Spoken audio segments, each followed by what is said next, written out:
98, on a mis le premier mât de mesure au sommet de la carrière aux coquilles.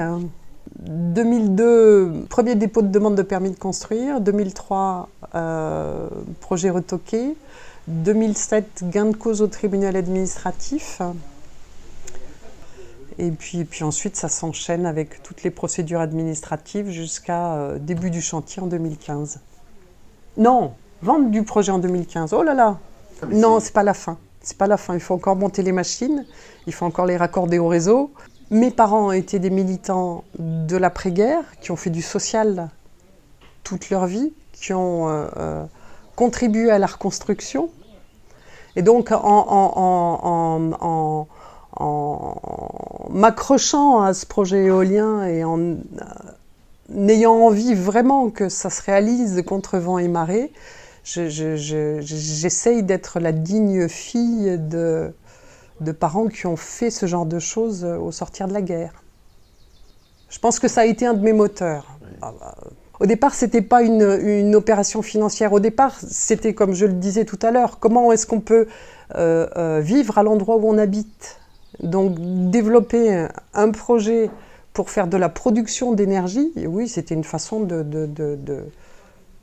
faire quelque chose sur mon territoire et à proximité de l'endroit où je vis, quoi. J'étais Claire dans sa cuisine qui montait un projet éolien. Enfin, je ne suis pas la collectivité, je ne suis pas Total. Les gens me regardaient comme si j'étais une extraterrestre, encore une fois. Donc, tout est toujours une question de légitimité. Enfin, je suis tellement désolée qu'ils aient peur. Je suis vraiment désolée qu'ils aient peur. Enfin, c'est un tel enthousiasme pour moi. Enfin, je suis tellement fière, hein, premièrement, d'avoir réussi ça. Tellement contente de participer à la mise en place réelle d'une alternative au tout nucléaire, de participer, comme je l'ai dit au départ, à l'indépendance énergétique du pays. Ils ont peur que ça fasse du bruit, ça n'en fait pas. Ils ont peur que ça baisse le prix de leur foncier, mais même le TGV n'a pas réussi à faire baisser le prix du foncier des maisons qui sont à côté des voies ferrées. Enfin,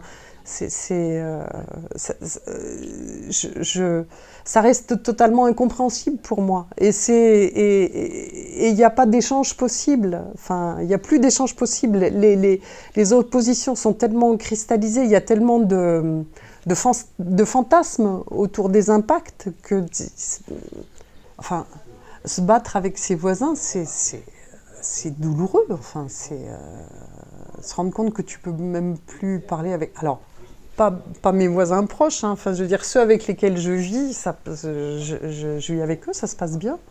Mais être en conflit ouvert avec des gens sur ton propre territoire, waouh! Quelle histoire, hein. Mes voisins, quand ils posent un recours contre un projet comme celui-là, ils sont en conflit d'intérêts avec moi. Ils ne font pas ça pour la gloire, ils font ça parce qu'ils ont peur. Et parce qu'ils ont peur que ça modifie leur cadre de vie et que ça fasse baisser leur prix de foncier, le prix de leur foncier. Voilà. Donc la collectivité ne peut pas faire arbitre là-dedans. Sauf à ce que ça réponde à des enjeux majeurs pour le développement de la collectivité en question. On me dit tu fais ça pour le fric. Non, je suis bien contente que ça ait une rationalité économique. Mais remarque, grâce à eux, grâce aux oppositions, j'ai été obligée de vendre le projet. Nous avons globalement été obligés de vendre le projet. Et là, oui, effectivement, on s'est fait du fric. On aurait installé le projet au moment où on l'a fait, on n'aurait sûrement pas gagné autant d'argent. Donc merci les opposants. Enfin, c'est plus possible. Quand tu payes pour bosser pendant 10 ans, au bout d'un moment, tout explose, quoi. C'est-à-dire qu'il faut que tu trouves de l'argent, il faut que tu mobilises de l'argent auprès de tes partenaires. Il ne se passe plus rien d'autre. Il ne se passe plus rien d'autre. C'était soit je lâchais des deux mains, on arrêtait tout le truc et je finissais en hôpital psychiatrique, soit j'allais jusqu'au bout des compétences développées et je vendais ce projet-là à des opérateurs qui savaient de quoi je parlais, quoi. Au départ, je ne l'ai pas vendu à Total. Au départ, je l'ai vendu à Quadrant, à un opérateur de l'énergie français qui avait une vision de ce que pouvait et de ce que devait être le marché de l'énergie en France. C'est-à-dire un marché de l'énergie décentralisé, en relation avec les collectivités territoriales. Apparemment, on est tellement dans une culture de la centralisation que même ça ne tient pas sur le long terme. Les opérateurs, tout tranquillement, revendent à des gros opérateurs et ça recristallise autour des gros opérateurs de l'énergie français. Bon, soit. C'est important que les choses soient manifestes. Si tu vois des éoliennes qui tournent, ça mobilise un peu de ton paysage et tu sais ce que ça coûte, ce que tu vas consommer en électricité. Quand tu appuies simplement sur le bouton et que ça vient de mines au Niger et que ça a été transporté, raffiné, retransporté, que c'est super dangereux et que si d'aventure il y a un Cessna qui tombe dessus, il y a 200 000 personnes qui sont déplacées, ça c'est du risque environnemental et du risque industriel qu'on ne gère pas, hein. On appuie juste sur le bouton.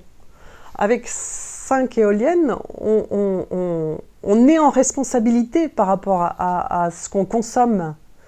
On n'a plus d'usines, on n'a plus de mines, on n'a plus de hauts fourneaux. Ça veut dire que tout ce qui fait notre mode de consommation est externalisé dans d'autres pays. Enfin, tout est en Chine maintenant. Enfin, je veux dire, hein. On peut arrêter une éolienne quand il y a un passage migratoire. On ne peut pas empêcher un chat de tuer des oiseaux. Enfin, pourquoi est-ce que l'un est choquant et l'autre pas? C'est très étonnant. Moi, je rêve de faire au pied du site un espèce de lieu d'interprétation sur les enjeux que ça représente des machines dans la production d'électricité. 5 machines. 10% de la production d'électricité du territoire. Yes! Merveilleux. Enfin, voilà, ça reste une grande fierté, oui.